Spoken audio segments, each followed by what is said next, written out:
celui qui va gagner, que ce soit celui-là, celui-ci ou le troisième larron, celui-là va être atteint d'une telle hubris qu'il va être très difficile à contrôler après. Si, que ce soit les Américains, les Israéliens ou les Iraniens. C'est-à-dire, revenons au point de départ, après une guerre, il y a toutes les parties, il n'y a pas de vainqueur, voilà. Enfin, à la fin, voilà, en fin de compte, les répercussions resteront certainement considérables sur toutes les parties. Avec les fluctuations du marché énergétique mondial et la hausse du prix ou plus des prix du pétrole ces dernières années, de nombreux pays se tournent de plus en plus vers justement des sources d'énergie alternatives. Cette transition énergétique ne répond pas seulement à des considérations économiques, mais aussi et surtout à des préoccupations environnementales et stratégiques.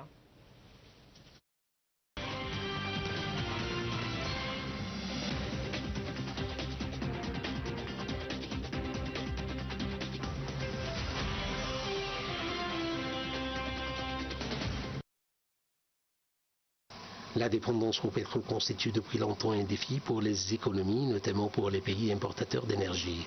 Lorsque les prix du pétrole augmentent, les coûts de production et de transport s'élèvent, ce qui entraîne une hausse des prix des biens et des services. Cette situation pousse les gouvernements à chercher des solutions durables afin de réduire leur dépendance aux combustibles fossiles. Dans ce contexte, les énergies renouvelables apparaissent comme une alternative stratégique. L'énergie solaire, l'énergie éolienne, l'hydroélectricité ainsi que l'énergie issue de la biomasse représentent aujourd'hui des options importantes pour diversifier le mix énergétique mondial. Grâce aux avancées technologiques et à la baisse progressive des coûts de production, ces sources d'énergie deviennent de plus en plus compétitives par rapport aux énergies traditionnelles. Par ailleurs, la transition vers les énergies alternatives contribue à la lutte contre le changement climatique.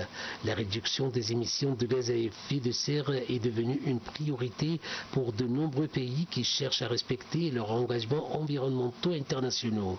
Dans ce cadre, plusieurs États ont lancé des stratégies ambitieuses pour développer les énergies propres.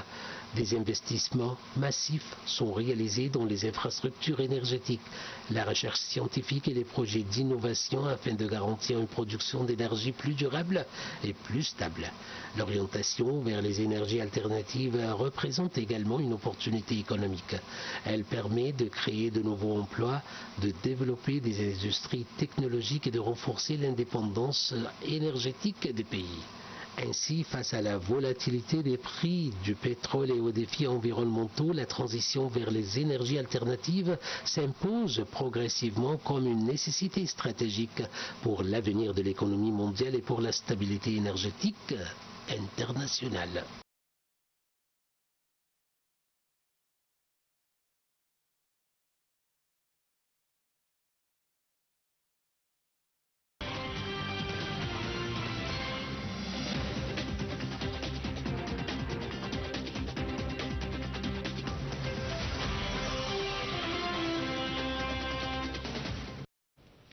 Docteur Taoufik, depuis des décennies, le monde essaie de se tourner vers les énergies propres via des stratégies très ambitieuses. On n'a pas trop, justement, on ne peut pas être très satisfait des résultats peut-être, mais il y a cette question liée à l'environnement, liée à la nécessité de se diriger vers les énergies propres, renouvelables. Ça, c'est d'un côté, ça c'est pour l'environnement. De l'autre côté, il y avait toujours ce souci, cette dépendance au pétrole qui constitue depuis longtemps un défi certainement pour les économies, notamment les pays importateurs. Ça a un coût et certainement avec toute fluctuation, une incertitude ou une crise comme celle-ci, on voit des prix, les prix des services qui flambent, voilà, qui montent avec son contrôle, si l'on peut dire. Aujourd'hui, entre les deux, voilà, c'est-à-dire d'un côté les prix du pétrole et de l'autre côté cette ambition de se transformer, de se diriger vers les énergies renouvelables, le monde à quel point c'est une nécessité aujourd'hui justement de se tourner vers les énergies propres. Vous me prenez un peu de cours, mais j'ai travaillé sur ce dossier il y a quelques années, donc il y a des choses que je sais.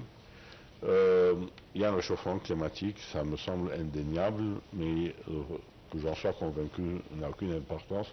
Le problème est que le président Trump n'est pas convaincu. Il pense que c'est une invention. Donc il faut trouver une solution, au moins pour diminuer les émissions de gaz carbone. Le problème est le suivant, c'est que lutter, diminuer, que les émissions de gaz carbone sont le résultat d'énergie qui ne coûte pas cher. Et les autres projets, même si le coût baisse, coûtent cher, c'est pas encore, même s'il y a une très grande amélioration. Ce qui voulait dire que vous avez d'abord les États-Unis qui dit, pardon, je vais employer un mot en arabe, Mishla'abin. C'est qui dit non, il n'y en a pas, donc je m'en occupe pas, drill. Ces histoires, c'est juste un complot contre les grandes entreprises américaines. Les Chinois, c'est un problème un peu plus compliqué et un peu plus simple. C'est le plus grand pays pollueur du monde, mais c'est aussi un pays qui prend très au sérieux la recherche d'énergie alternative. Ils sont par exemple un leader mondial sur les énergies solaires.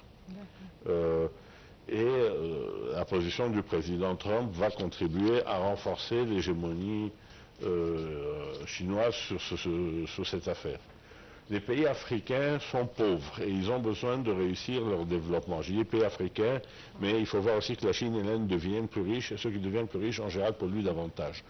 Les pays en développement en général. Les pays en développement, encore que la Chine maintenant est une grande puissance, elle est en développement, mais c'est une grande puissance, avaient besoin d'une aide qui venait essentiellement de l'Europe et de temps en temps de l'Amérique.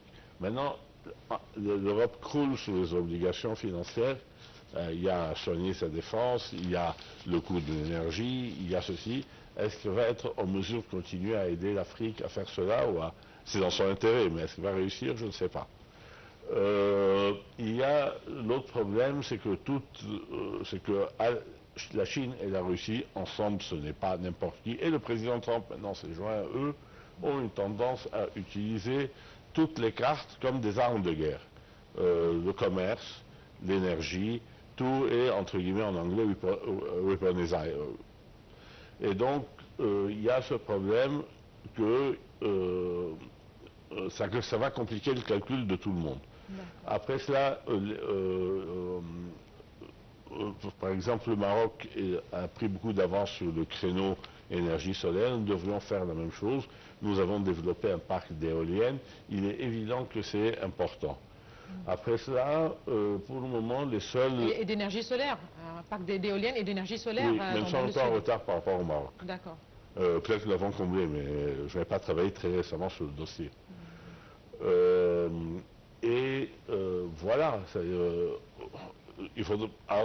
au fur et à mesure qu'il y a des investissements, au fur et à mesure que la technologie progresse, ça sera moins cher.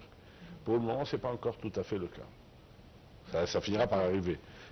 C'est impératif, c'est d'autant plus impératif que, je vous dis, la Russie a transformé le gaz en arme de guerre, la Chine utilise les matériaux critiques et elle peut tenter d'utiliser l'énergie solaire comme une arme de guerre. Il y a un problème.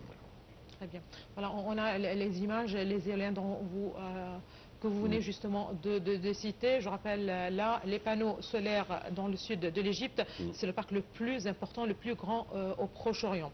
Voilà, je vous remercie infiniment, Dr Taoufik Eklimandos. Vous êtes analyste politique. C'était un plaisir de vous avoir parmi nous ce soir pour parler de tout ceci, de toute l'actualité, aussi bien économique que politique. Merci d'avoir été parmi nous ce soir. Un plaisir pour moi. Merci.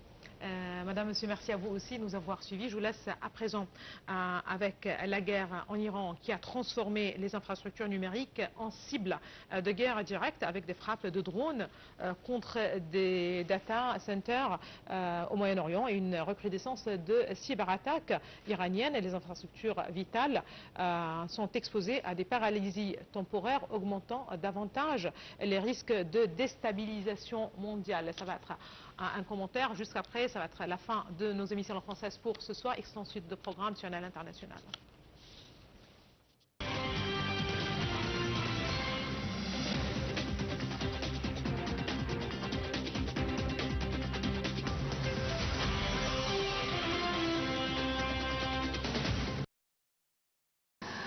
Des centres de données ont été directement ciblés par les drones iraniens, provoquant des interruptions de services numériques, des pannes de courant et des incendies.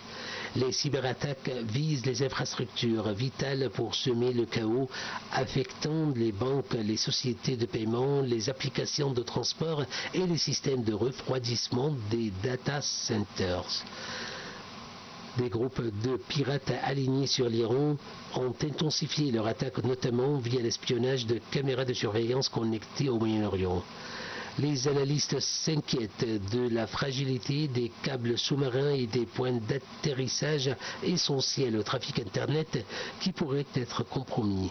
Ces événements accélèrent la transition vers une économie de guerre numérique où les infrastructures civiles deviennent des dommages collatéraux ou des cibles stratégiques, augmentant le risque d'escalade mondiale.